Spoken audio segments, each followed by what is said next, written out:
मसीह संदेश सुनने वाले सभी मसीहों को ईशु नमस्कार। मसीह संदेश में आज हम पहला राजाओं उसका 19 अध्याय 8 पद को देखेंगे कि लैंड के चौथे दिन परमेश्वर का वचन हमसे क्या कहना चाहता है। पहला राजाओं 19 अध्याय 8 पद। तब एलिया उठकर खाया पिया और उसी भोजन से बल पाकर 40 दिन रात चलते चलते परमेश्वर के पर्वत होरेब को पहुंचा। मेरे प्रियो, यहाँ वचन बताती है कि परमेश्वर ने एलिया को एक बहुत लंबी यात्रा के लिए बुलाया और वचन यह भी बताती है कि इस लंबी यात्रा से पहले परमेश्वर के दूत ने उसे भोजन भी दिया।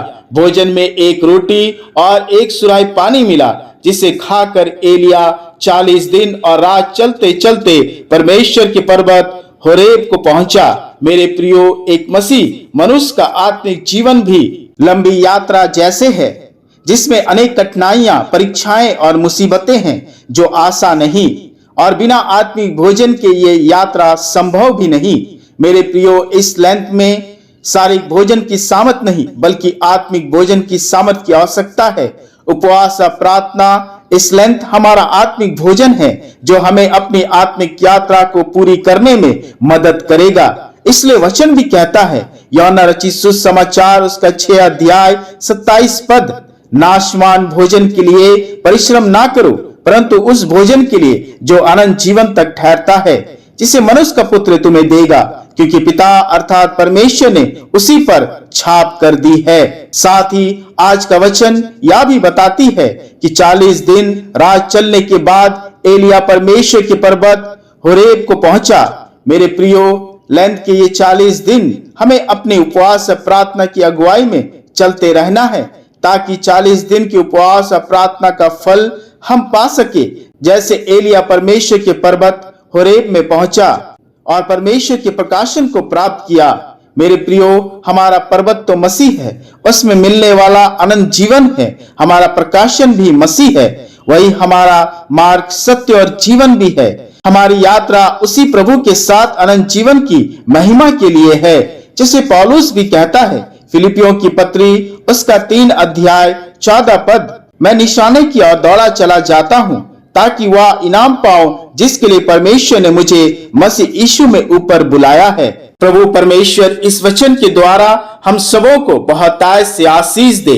आमीन। आइए हम उस महान परमेश्वर से प्रार्थना करें। हे पिता, तू जो स्वर्ग में है, तेरा नाम पवित्र माना जाए। हे पिता, हम धन्यवाद देते हैं आज के इस दिन के लिए जो तूने अपनी महिमा में हमें भेंट स्वरूप दिया है। धन्यवाद इस 40 दिन के लिए कि हम अपनी आत्मिक फल को पा सके। हे पिता, हमारे जीवन की यात्रा कठिन और मुसीबत भरा है, पर पिता आज तूने अपने वचन से हमें आशा दी है कि हम उपवास और प्रार्थना के निमित्त अपने बोझ को हल्का कर सकते हैं।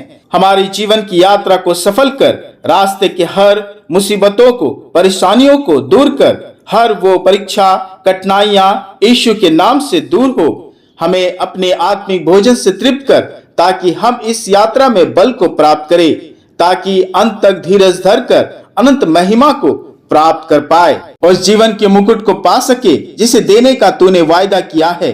पिता, मैं उनके लिए प्रार्थना करता हूँ जो परिवार में हैं, उपवास में हैं। प्रभु, उनके परिवार के प्रत्येक सदस्यों का जीवन तुझसे शुरू हो और तुझ में जाकर समाप्त हो। ये 40 दिन हम और हमारा परिवार अपने अपने प्रतिफल और फल को पाने में कामयाब हो।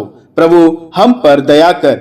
यीशु के नाम से मैं इस प्रार्थना को मांगता हूँ। आमीन, आमीन।